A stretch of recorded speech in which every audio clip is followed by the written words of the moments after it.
다 같이 사도신경하심으로 우리의 신앙을 하나님 앞에 고백합니다.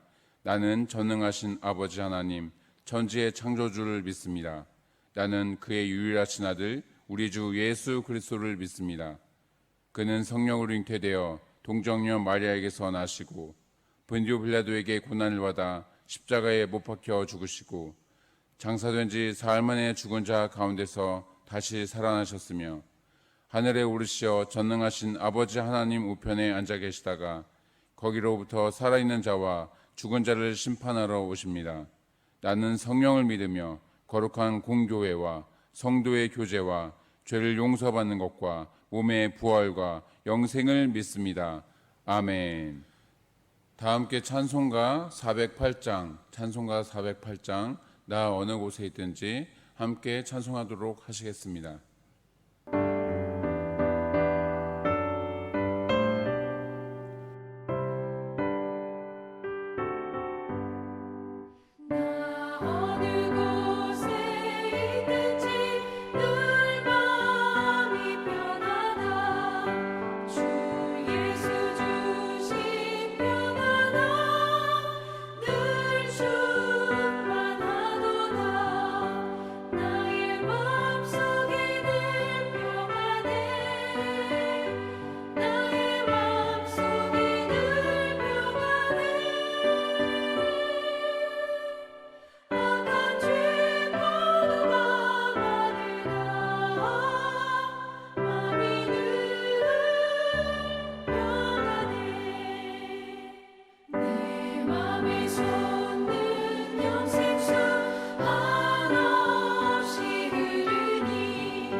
오늘의 말씀은 창세기 37장 18절에서 36절까지의 말씀 함께 보도록 하시겠습니다.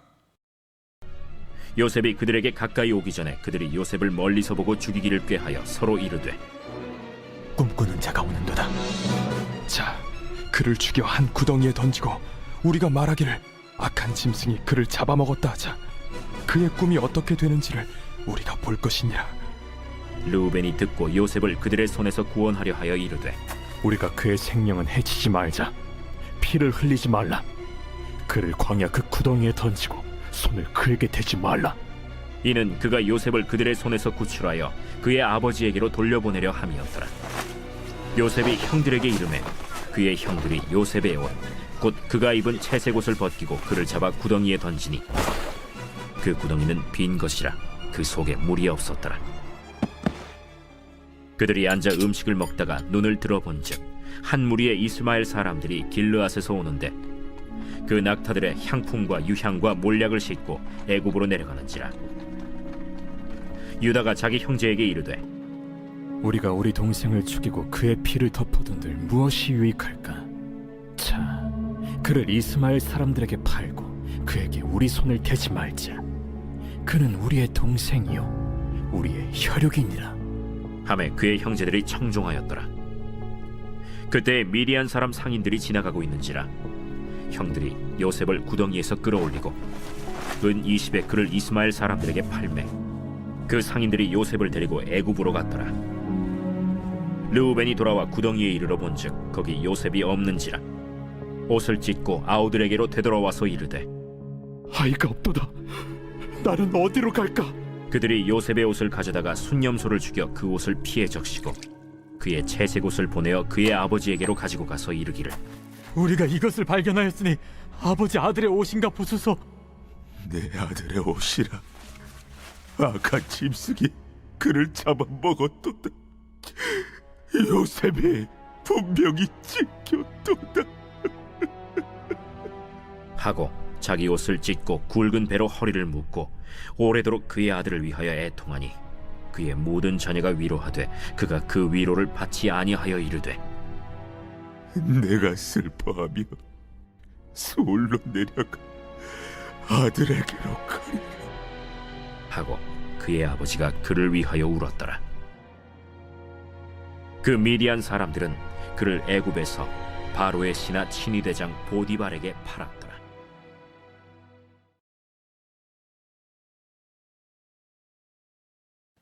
사람이 살아가면서 가장 최악의 순간이 있다면 믿었던 사람으로부터 배신을 당하는 것이 아닐까 생각하게 됩니다. 내 가족 중에 혹은 친구나 동료 중에 사기를 친다든지 아니면 보증을 하게 하고 도망가 버리면 상당한 낭패가 아닐 수 없습니다. 이런 일들이 남의 일만도 아닌 것이 학원 등록이나 비자 신청을 위해서 여행사에 맡겨놓았는데 돈만 갖고 이렇게 도망가게 되는 경우가 간혹 있습니다. 최근에도 이런 일들이 호치민에서 발생한 것으로 알고 있습니다. 해외에서 살다 보면 또한 사업을 하시는 분들 중에 부도를 내고 야반도주 하시는 분들도 가끔씩 보게 되는 것 같습니다. 지금도 하시는지 모르겠습니다만 한국에서는 개모임이라는 것도 있었습니다. 개주가 돈을 갖고 멀리 도망가서 그것이 사회적 문제가 되었던 일들도 있었던 것을 기억합니다. 무슨 얘기입니까? 이 세상은 서로 속고 속이는 그런 구조로 되어 있다는 것입니다. 때문에 지금까지 살아오면서 한 번도 이와 같은 경험이 없으셨다고 한다면 그것은 정말 하나님께 감사할 그런 제목입니다. 설령 그런 일을 겪어본 적이 있으셨어도 지금 이 자리에 계실 수 있으신 것은 역시 감사할 일인 것입니다. 주께서 그만큼 긍휼히 여기시고 돌봐 주셨기에 우리가 이곳에 있을 수 있는 것이죠. 오늘 하루도 이와 같은 하나님의 돌보심의 은혜가 있기를 주님의 이름으로 축원합니다. 오늘 본문은 동생 요셉을 시기하고 질투한 그의 형들이 마음의 분노를 억누르지 못하고 애굽으로 가는 상인들에게 팔아버린 것과 또 아버지 야곱에게는 짐승에 잡혀 죽은 것 같다라고 거짓을 말하는 그런 내용입니다. 끓어오르는 화를 한순간 참지 못해서 충동적이고 우발적으로 큰 범죄를 저지르게 하고 그것을 덮어버리고 합리화하기 위해서 또 다른 죄를 낳고 있는 그런 모습을 볼 수 있는 것이죠. 회개하지 않으면 죄는 또 다른 죄를 짓게 된다라는 것을 가르쳐주는 그런 본문인 것입니다. 특별히 우리가 주의해야 할 것은 죄에 대해서는 그 어떠한 당위성도 성립될 수 없고 또 받아들여져서는 안 된다라는 것입니다. 아버지 야곱 때문에 형들이 얼마나 동생을 실게 했으면 그랬을까? 요셉의 형들도 불쌍하다 이런 식으로 생각하거나 반응하면 그것은 잘못되었다라는 것이죠. 물론 형들이 동생을 미워할 수 있습니다. 특히나 아버지의 사랑을 독차지 하면 어떻게든 골탕 먹이고 싶고 또 괴롭히고 싶은 마음이 생길 수 있습니다. 전치 3주 이상 나올 정도의 육체적 고통만 가하지 않는다면 대부분 형제들 사이에 일어날 수 있는 그런 상황들입니다. 하지만 생명의 위협이 될 정도로 심한 고통을 주었다든지 정신적 스트레스를 주었다면, 그러니까 이것은 누가 보아도 허용할 수 있는 그런 장난의 범주를 넘어선다면 그것은 아무리 가족이라고 하더라도 범죄의 행위로 간주해야 하는 것이죠. 본문에서 나타난 요셉의 형들이 보인 행동이 바로 그러하다라는 것입니다. 그렇다면 형들은 무슨 이유로 요셉을 죽이려 했다가 상인들에게 팔아버린 것이겠습니까? 그것은 오늘 본문 20절 말씀처럼 요셉의 꿈이 어떻게 이루어질지 궁금했기 때문이었습니다. 요셉은 일찍이 형들과 부모님에게 자신이 꾸었던 이야기를 해주었습니다. 형들의 곡식단이 자신에게 절하고 또 해와 달과 11개의 별들이 요셉에게 절하는 것, 그 꿈을 이야기해 주었던 것입니다. 누가 들어도 가족들이 자신을 섬기는 것처럼 해석될 수 있는 그런 꿈의 내용이었죠.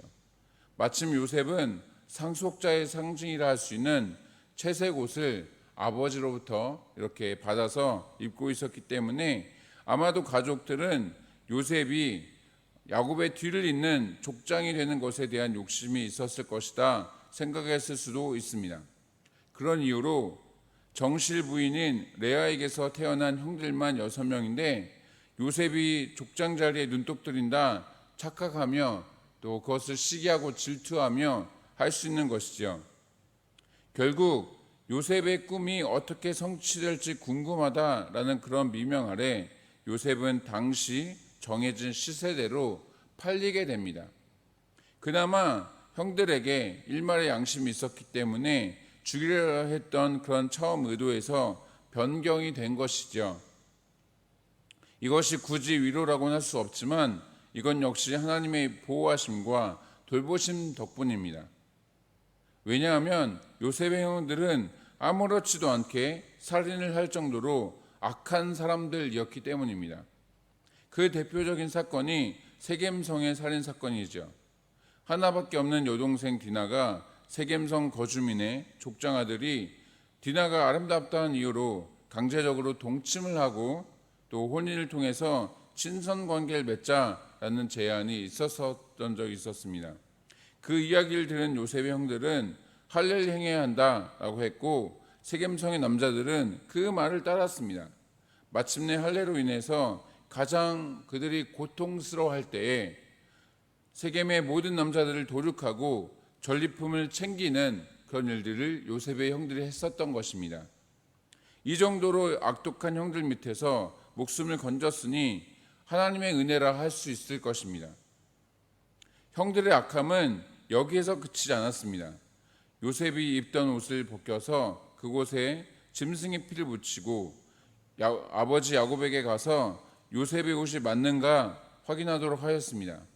그 옷을 받아든 야곱은 악한 짐승에게 잡아먹힌 것으로 생각하며 굵은 베옷을 입고 통곡을 하게 되었습니다. 아들이 죽은 줄로 알았기 때문에 애통하게 된 것이죠. 소위 부모 가슴에 대못을 박은 것과 다름없는 일을 하게 된 것입니다. 이것이 자녀가 부모에게 할 일이겠습니까? 아무리 아버지가 요셉만 예뻐하고 자신들에게는 대면대면하며 사랑을 주지 않았다 하더라도 자식된 도리로서 이러면 안 되는 것이죠. 그것은 요셉을 죽인 것뿐만 아니라 아버지 야곱도 함께 죽이는 그런 아주 불경스러운 그런 일이었던 것입니다. 폐륜적인 일인 것이죠. 나중에 가서 지나간 과거의 죄악들에 대해서 회개하고 참회하는 그런 모습들이 나오긴 하지만 이때 당시만 하더라도 요셉의 형들은 죄로 가득했던 것입니다. 참새도 하나님께서 허락하지 아니하시면 하나도 땅에 떨어지지 않을 것이라 예수님께서 말씀하신 것처럼 하나님의 보호하심은 요셉을 머리털 하나 상하지 아니하도록 지켜 보호하셨습니다. 왕의 친위 대장이면 상당히 높은 직책입니다. 애국과 같은 강대국들의 왕은 항상 암살의 위협이 있었기 때문에 그러한 그 왕으로부터 이 왕의 그 측근에 있는 사람들은 가장 높은 신뢰를 받는 사람들입니다. 그러한 신하의 인격이나 성품은 대부분 훌륭한 경우가 많습니다. 게다가 정치적, 경제적 영향력도 상당한 사람들이라 할 수 있는 것이죠. 하고 많은 집들과 사람들 중에 그러한 집에 갔다라는 것은 하나님의 은혜 외에는 어떠한 다른 말로도 설명할 수 없는 그런 불가능한 일인 것입니다. 나중에 형들이 요셉을 보며 왜 놀랐겠습니까? 그만큼 노예들은 중노동에 혹사당하다가 쓸모가 없어지면 버려져서 죽게 마련입니다. 개인 소유의 재산이기 때문에 뭐라고 할 사람도 없고 간섭할 이유도 없는 것이죠.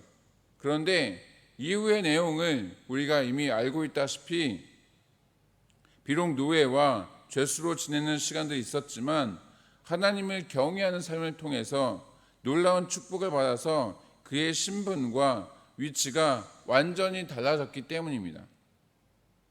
이와 같은 역전과 반전의 은혜가 있기를 주님의 이름으로 축원합니다. 말씀을 마치겠습니다. 요셉은 아무 악의 없이 신기하듯 자신의 꿈을 얘기했었습니다. 개꿈으로 치부하며 넘어갔을 수도 있을, 그냥 웃으며 넘어갔을 수도 있는 그런 일들을 열등감과 시기심이 가득했던 형들은 앙심을 품고 요셉을 죽이려다가 팔아버리기에 이릅니다. 그리고 아버지 야곱에게는 거짓으로 이 일에 대해 보고하게 됐죠. 덕분에 요셉은 17살 꽃다운 나이에 부모의 사랑을 독차지하며 곱게 자라다가 하루아침에 노예 신세가 되고 맙니다. 이후 총리가 되기까지 심적으로 육체적으로 느끼고 받았던 그의 고생은 모두 말하기 어려울 정도일 것입니다. 보통 사람 같다면 피를 토하며 복수의 칼날을 갈았겠죠. 우리도 지금 타지 생활하고 있어서 잘 아시겠지만 가족과 함께 있어도 해외 생활이 얼마나 어렵습니까? 그런데 그 어린 나이에 형제로부터 버림받은 것도 부족해서 타국에서 노예 생활을 하게 되었으니 이보다 더 기구한 인생은 쉽게 만나기 어려울 것입니다. 요셉으로서는 예상치 못했던 일이 벌어진 것인 만큼 더욱 당황하고 어려운 마음이 있었겠죠. 이렇게 환난과 고통은 예기치 못하게 찾아오는 것 같습니다. 지금의 코로나 사태도 마찬가지이죠. 이처럼 위기와 고난은 언제 찾아올지 알 수 없고 누구에게나 일어날 수 있는 일인 것입니다. 또한 누구를 통해서 그런 시련이 오든 이상하게 여길 것도 하나 없는 것이죠. 우리는 그저 하나님만 바라보고 또 하나님만 의지하면서 믿음과 신앙을 유지하며 살아가기 위해 집중하기만 하면 되는 것입니다. 바라기는 항상 하나님을 경외함으로 모든 문제를 극복하고 또 하나님의 복을 받는 저와 여러분이 되시기를 주님의 이름으로 축복합니다. 함께 기도하시겠습니다. 사랑의 아버지 하나님, 주님의 크신 은혜와 사랑에 감사드립니다. 하나님, 우리가 이 자리에 있을 수 있었던 것은, 여기까지 올 수 있었던 것은 우리의 힘과 노력과 우리의 지혜와 우리의 어떠함 때문이 아니라 오로지 하나님의 은혜 덕분임을 고백합니다. 하나님, 우리가 이러한 하나님의 은혜를 날마다 기억하며 또한 그 은혜에 감사하며 살아갈 수 있도록 주님 함께하여 주옵소서.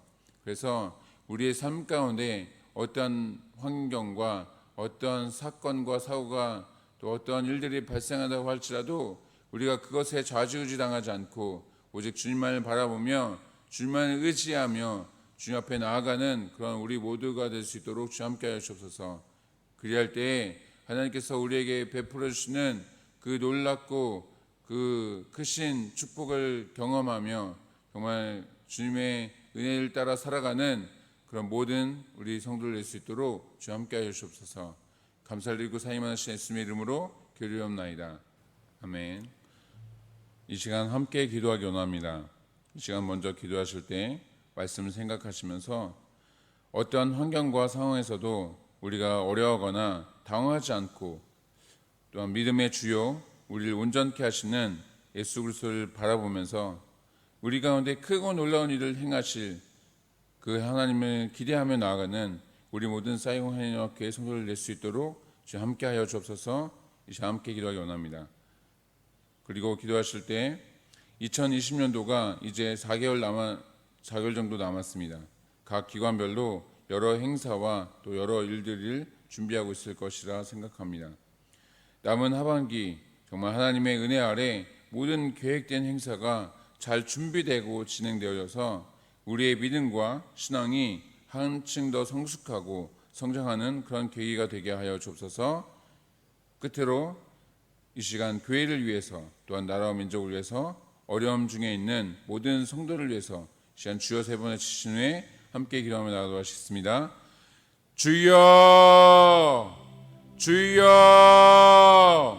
주여